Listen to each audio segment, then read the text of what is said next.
Kutoka kwa Masai tuelekee kwake Motochi akiwa kaunti jirani namba 33, ambapo anatuambia kwamba wanaharakati dhidi ya dhuluma kwa wasichana wamehimiza wanasiasa kaunti ya Narok kuchangia kutoa hamasa dhidi ya ukeketaji.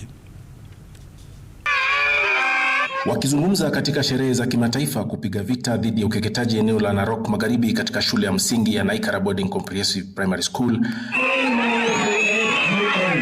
wanaharakati dhidi ya ukeketaji wamehimiza wanasiasa kuhubiri Injili dhidi ya uhalifu huo. Tufanye mambo ya uhamasisho ili tusifikie mambo ya uvunjaji wa sheria, kwa sababu tunataka kusimamisha jambo kabla kutendeka. But we want to be very strategic and start this early so that at least this information can go to the communities and bring the change that we want to see at the end of our programs. Let's not just only campaign, but let's also talk to our communities to abandon this retrogressive practice of FGM so that we can have girls growing wholly and becoming useful members of our communities.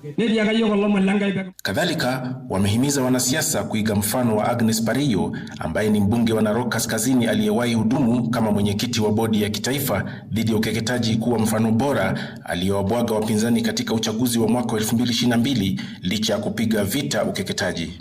Do not worry of you losing your vote, because if that was the parameter that the community is looking at, Agnes Parillo, who was the chair of the anti-FGM board and who also was in the forefront of leading the fights on ending FGM, could not have been elected as a member of parliament. Kila mtoto akona nyumbani kwao, akona wazazi, ripoti ipigwe au wazazi waseme mtoto amekeketewa wapi. Nimepona sana na nimeshukuru sana kwa sababu ya sherehe hii ambayo najua itaniongoza kwa miaka mingine 5.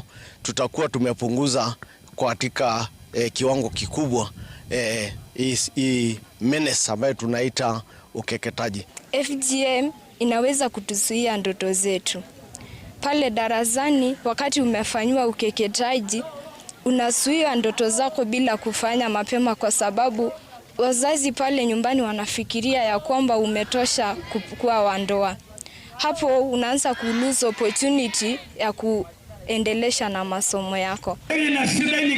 Kulingana na takwimu na idara ya afya, kaunti ya Narok ni miongoni mwa kaunti zinazoongoza kwa mila potovu ikiwemo ukeketaji kwa 70%, huku washikadau wakisisitiza umoja wa jamii kuungana kupiga vita dhulma hii.